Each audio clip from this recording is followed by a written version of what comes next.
துளசி இலைய ஒரு செப்பு பாத்திரத்தில் போட்டு அதில் தண்ணியை விட்டு இரவு முழுவதும் ஊற வைக்கணும். மறுநாள் காலையில் வெறும் வயிற்றுல அந்த தண்ணியை எடுத்து இலையோடு சேர்த்து குடிச்சிட்டு வந்தீங்கன்னா சிறுநீரகக்கல் படிப்படியாக கரையும். இது மாதிரி 48 நாள் குடிக்கணும்.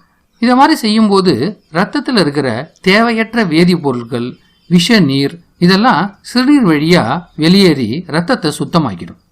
சில பேருக்கு கண்ணுக்கு தெரியாத சிறு சிறு பூச்சி கடிகளால் உடம்புல அலர்ஜி உண்டாகியிருக்கும்.